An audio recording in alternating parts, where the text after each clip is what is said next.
राधे राधे, जय श्री कृष्णा, श्री हरिदास। आप सब कैसे हैं? आप लोगों ने बहुत सारी लड्डू गोपाल की चमत्कारी घटनाएं सुनी होंगी, बहुत सारी सुनी होंगी। लेकिन आज जो मैं आपको घटना सुनाने जा रही हूँ ना, वो घटना बहुत ही अलग है कि कैसे हमारे कान्हा सबकी मनोकामना पूरी करते हैं, सबकी बातें सुनते हैं। ये कहानी में आपको आज पता चल जाएगा। तो चलिए कहानी शुरू करते हैं। ये कहानी मैंने अपनी दादी से सुनी थी। ये हमारे दादी के ज़माने की ही कहानी है। हमारी दादी बताया करती हैं कि एक औरत थी, उनका नाम यशोदा था। बचपन से ही मथुरा वृंदावन से उनका एक गहरा नाता था, क्योंकि उनके माता पिता बचपन से ही उन्हें मथुरा वृंदावन ले जाया करते थे। इसी तरह नन्ही यशोदा का जुड़ाव कब मथुरा वृंदावन से हो गया, उस वक्त उन्हें इतना भी नहीं पता था कि क्या होते हैं भगवान। लेकिन धीरे धीरे उनके मन में न जाने कब कृष्ण भक्ति ने मन में जन्म ले लिया, उन्हें खुद ही नहीं पता चला। कब उनकी सुबह राधा नाम से शुरू होती और कृष्ण नाम पर रात समाप्त होती। उसके मन में राधा कृष्ण सांसों में बस गए थे। ऐसे ही दिन बीतता गया। अब यशोदा बड़ी हो गई थी। उनके घर वालों ने उनकी शादी करने का सोचा और लड़का ढूंढना भी शुरू कर दिया। और आज उसकी शादी का दिन भी आ गया। यशोदा की शादी एक संपन्न परिवार में कर दी गई। जिस लड़के से यशोदा की शादी हुई थी, वो लड़का भी बहुत समझदार था। इसी तरह वक्त के साथ साथ यशोदा अपने ससुराल गई। वक्त बीतता गया, लेकिन यशोदा की कोख सूनी ही रह गई। उसे हमेशा लगता कि मुझे भी एक बच्चा होना चाहिए। लेकिन अब कभी आज तक उसकी शादी को 10 साल बीत गए, लेकिन उसे आज तक कोई भी संतान नहीं हुई। वह बहुत परेशान थी। वो हमेशा भगवान की पूजा करती और पूजा करती तो वो हमेशा यही सोचती कि मेरे पेट से भी जो भी बच्चा पैदा हो, मैं उसमें हमेशा अपने कान्हा के ही दर्शन करूं। लेकिन उसने बहुत सोचा, लेकिन ऐसा कुछ भी नहीं हुआ। एक दिन की बात है, यशोदा अपने घर पे टहल रही थी। वो भगवान से यही दुआ कर रही थी कि प्रभु, आप ऐसी कोई लीला करिए, कुछ तो ऐसा कीजिए कि आप मेरे घर आ सकें। ऐसा सोच करके यशोदा इधर उधर घूम रही थी। वो कहते हैं ना, चाहे जितना भी सोच लें, लेकिन प्रभु के मर्ज़ी के आगे कुछ भी नहीं चलता, किसी की भी नहीं चलती। इसी वजह से अब वो दुखी रहने लगी थी। कुछ दिन के बाद उसके घर के बगल में ही एक परिवार रहने आया। वो काफ़ी अच्छे लोग थे। वो भी पति पत्नी ही थे। कोई भी उनकी औलाद नहीं थी। बच्चे का सोनापन उन्हें भी हमेशा से खलता था। एक दिन यशोदा अपने छत से कपड़े उतार कर वापस आ रही थी, तो बगल में उस औरत को देखकर यशोदा ने उससे पूछा, आप यहीं रहती हैं? मैंने आज आपको देखा, आप क्या बाहर नहीं आती? उसने भी कहा, नहीं, ऐसी कोई बात नहीं है, मैं आती हूँ, लेकिन मेरे मन में हमेशा एक दुख बना रहता है। तो दोनों ने एक दूसरे से बातचीत की। दोनों की ज़िंदगी में भी वही चीज़ें थी, ना उनको बच्चा था ना उनको बच्चा था। दोनों को ही संतानें नहीं थीं और दोनों इसी तरह से एक दूसरे के मन को पढ़कर एक दूसरे की सहेलियां बन गई। एक दूसरे से अच्छे से बातचीत की। वो सहेलियां बन गई पड़ोसियों से। एक दिन शाम को अचानक से यशोदा के घर का दरवाज़ा खटखटाया। यशोदा ने जाकर दरवाज़ा खोला तो उसने कहा, भाभी, आप अभी कैसे आना हुआ आपका बाहर? उनके बगल में सहेली आई थी। उनकी बगल की सहेली मीना आई थी और उनके पति भी उनके साथ आए थे। उनके हाथ में बैग था। वो कहीं लगता है बाहर जा रहे थे। मीना ने बोला, यशोदा, मैं बहुत ज़रूरी काम से बाहर जा रही हूँ। मुझे तो तुझसे एक काम था। यशोदा ने भी कहा, हाँ, क्यों नहीं, बोलो, आखिर मैं सहेली हूँ तुम्हारी। मीना ने कहा, हमें अपने गांव जाना है। हमारी बुआ सास की तबीयत ख़राब हो गई है, तो मैं चाहती हूँ कि तुम मेरे लड्डू गोपाल का ध्यान रखो। मैं वहाँ ऐसे में उन्हें नहीं ले जा सकती, उन्हें मैं वहाँ भोग नहीं लगा पाऊँगी। तो क्या तुम इन्हें कुछ दिन के लिए अपने साथ रख पाओगी? जब मैं वापस आऊँगी तो तब इन्हें ले लूँगी। बस इतनी सी बात। कोई बात नहीं, मुझे दे दो। लड्डू गोपाल को यशोदा ने तुरंत अपने हाथों में लिया और सर माथे से लगा लिया। मीना ने कहा, सुबह इन्हें स्नान करवा देना, भोग लगने से पहले इन्हें कुछ खिला देना। मैं उनका पूरा ध्यान रखती हूँ, अपने बच्चे की तरह। यशोदा कहती है, तुम भी निश्चिंत हो जाओ, मैं भी अच्छे से इनकी सेवा करूँगी। इतना कहकर वो चले गए। यशोदा ने जैसे ही लड्डू गोपाल की आंखों में देखा, वो रोने लगी। उसे ऐसा लग रहा था जैसे उनका कोई बच्चा हो। यशोदा के पास लड्डू गोपाल नहीं थे, लेकिन वो पूजा पूजा पाठ बहुत करती थी, लेकिन ये सेवा भाव ऐसा ख्याल कभी उसके मन में नहीं आया। लेकिन आज उसके पास उसके लड्डू गोपाल थे, तो उसके अंदर उसकी ममता जाग उठी थी।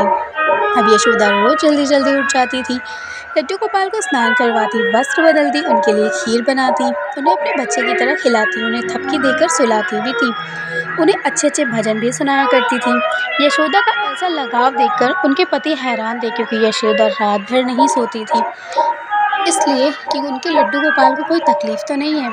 यशोदा और लड्डू गोपाल के बीच एक ऐसा बंधन बन गया था, जिसे धीरे धीरे दिन बीतते और भी वो मजबूत होता जा रहा था। यशोदा को ऐसा लगता था कि जैसे कोई उनका बच्चा उनके साथ रहता है।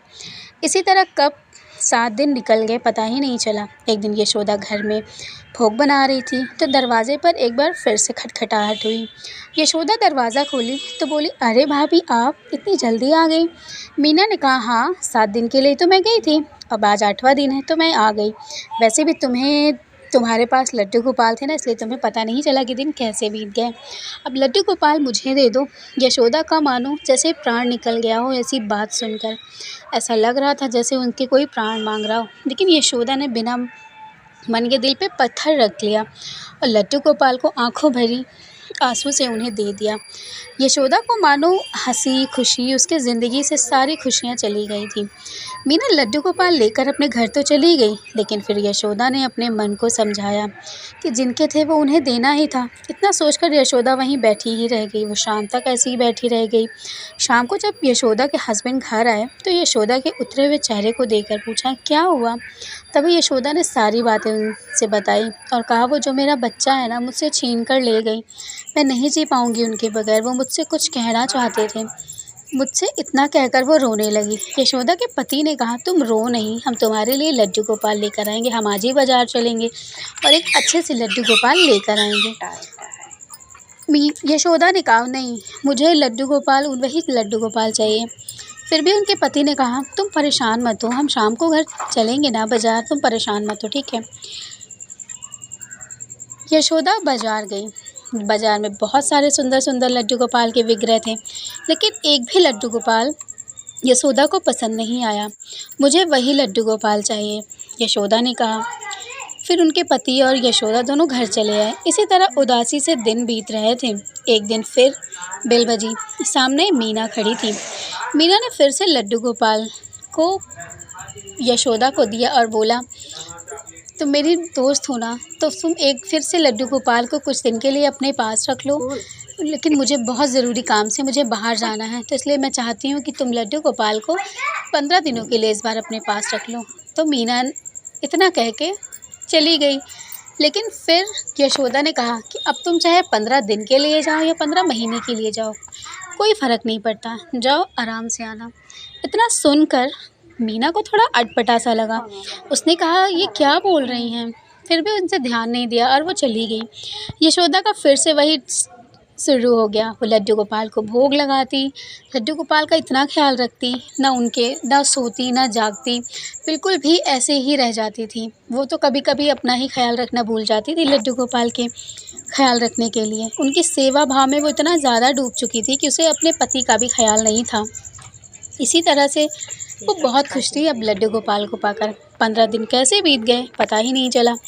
लड्डू गोपाल फिर अपने घर चले गए मीना के पास। मीना आई और लड्डू गोपाल को घर ले गई मांगकर। अब यशोदा खड़ी होकर रोज़ खिड़की से लड्डू गोपाल को देखा करती थी, रोज़ देखा करती थी। इसी तरह से देखती थी तो ये बात मीना को पसंद नहीं आती थी। मीना को लगता था कि ये हमारे घर में ताका झाकी क्यों करती है, लेकिन उसे नहीं पता था कि वो सिर्फ लड्डू गोपाल को देखती है।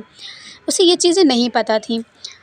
तो मीना को ये चीज़ अच्छी नहीं लगी, तो उसने एक काला कांच लगवा लिया। उसने पर्दा भी लगवा दिया ताकि यहाँ से यशोदा देख ना सके। यशोदा को अब भगवान लड्डू गोपाल के दर्शन नहीं हो रहे थे। वो रोते हुए पागल हुए जा रही थी। वो इतना रो रही थी कि उसे खुद को नहीं पता कि वो इतना क्यों रो रही है। इसी तरह से दिन बीतते गए। वो बीमार सी हो गई।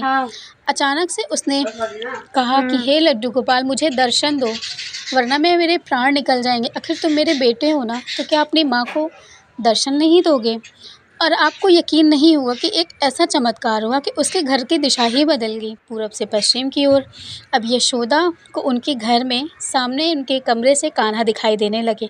वो लेटे लेटे हमेशा कान्हा को ही देखा करती। अब का काला पर्दा, कांच सब कुछ हट चुका था। ये देखकर पड़ोसी भी चकरा गए कि रातों रात ये घर कैसे उल्टा हो सकता है। इसी तरह से दिन बीत रहे थे। यशोदा बहुत खुश थी, लेकिन मीना और उसके पति ये चीज़ से खुश नहीं थे। उसे हमेशा यही लगता था कि ऐसा कैसे हो सकता है। उन्हें लगता था कि यशोदा कोई जादूगरनी है। वो ये सोच रहे थे और वो वहाँ से एक दिन सोचे कि मुझे अब किसी तांत्रिक को बुलाना होगा। ये कोई जादूगरनी है जो ये सब कर रही है। ये जानकर वो तांत्रिक के घर गए। तांत्रिक से उन्होंने बोला कि हमारे मोहल्ले में एक जादूगरनी रहती है जिसने बहुत ही जादू कर दिया है, तो आप चलिए और उस चीज़ को देख लीजिए। तांत्रिक ने बोला ठीक है, मैं चलूँगा देखने के लिए कि ऐसी कौन सी जादूगरनी है। तांत्रिक आया। तांत्रिक रास्ता में चल रहा था, रास्ता ही उससे नहीं कट रहा था, रास्ता उससे ख़त्म ही नहीं हो रहा था। लड्डू गोपाल ने हमारे एक और चमत्कार किया। वो रास्ता चलता और उसी रास्ते पे फिर आके रुक जाता, फिर वो रास्ता चलता, फिर उसी रास्ते पे दोनों पति पत्नी मीना और उसके हस्बैंड और तांत्रिक दोनों आके वहीं पे, तीनों आके वहीं पे रुक जाते थे बार बार। तो तांत्रिक ने पूछा कि ये बताओ ऐसा क्या है जो तुम मुझे ये चीज़ ठीक कराने के लिए ले जा रही हो, मुझे सारी बातें बताओ। तो तांत्रिक को मीना ने सारी बातें बता दी कि क्या है। तो वो तांत्रिक ये सुनकर भाग गया कि ये तो लड्डू गोपाल का चमत्कार है, मैं उनके बीच नहीं आ सकता, मुझे जाने दो। इतना कहकर वो भाग गया। मीना अचानक से वहाँ से चक्कर खाकर गिर पड़ी और जब वो गिरी तो वो अपने घर के दहलीज पर जाकर गिरी। फिर उसको थोड़ी देर बाद होश आया। मीना ने अब फैसला ले लिया था कि वो अब यहाँ नहीं रहेगी। यशोदा के लाख मना करने पर भी मीना ने नहीं माना। मीना घर छोड़कर अपना सारा सामान लेकर लड्डू गोपाल को लेकर चली गई। इसी सोच में यशोदा बहुत बीमार हो गई, बहुत ज़्यादा बीमार हो गई। यशोदा को लग रहा था कि अब उसके प्राण निकल जाएंगे। उसके पति को ये चीज़ बिल्कुल भी अच्छी नहीं लग रही थी। उसे ये लग रहा था कि मैं ऐसा क्या करूं कि सब कुछ सही हो जाए। लड्डू गोपाल तो वहाँ से चले गए थे, लेकिन यशोदा हमेशा आंखें खोलकर सिर्फ लड्डू गोपाल के ही दर्शन देखती। वो इतनी रम चुकी थी लड्डू गोपाल के विग्रह में, इतना ज़्यादा कि उसे कुछ भी नहीं दिखाई दे रहा था। बस वो लेटे लेटे सिर्फ लड्डू गोपाल को ही देखा करती थी। उसके पति को अब ये चीज़ ठीक नहीं लगी। उनके पति ने उनको यशोदा को हॉस्पिटल ले गए। हॉस्पिटल में उन्होंने बताया कि यशोदा माँ बनने वाली हैं, इनके पेट में बच्चा है। ये सुनकर उसके पति की तो खुशी का ठिकाना ही नहीं रहा, क्योंकि 10 साल बाद आज तक उसको संतान का सुख नहीं मिला था, लेकिन आज उसे संतान का सुख मिलने जा रहा था। उसने झकझोर कर यशोदा को बताया को बताया कि वो माँ बनने वाली है। और वो इतनी ज़्यादा खुश हो गई, वो दोनों बहुत खुश हो गए और उनकी आँखों में आंसू आ गए और वो दोनों रोने लगे। तो ये थी हमारे 9 महीने के बाद फिर उनके घर में एक लड्डू गोपाल की तरह एक बच्चा पैदा हुआ, जो बिल्कुल देखने में लड्डू गोपाल की ही तरह लग रहा था। यशोदा ने जल्दी से अपने पति से बताया कि आपको पता है उनका चेहरा कैसा लग रहा है, बिल्कुल लड्डू गोपाल की तरह। जो लड्डू गोपाल मीना लेकर चली गई थी ना, बिल्कुल वैसे ही है ये हमारा बेटा। इतना सुनकर उनके पति को बिल्कुल यकीन ही नहीं हो रहा था। तो ये हमारे लड्डू गोपाल की सच्ची घटना है जो आप तक मैंने पहुंचाई है, और आप लोग को कैसी लगी है बता दीजिएगा। मिलूंगी फिर से किसी अच्छे चमत्कार के साथ, तब तक के लिए राधे राधे।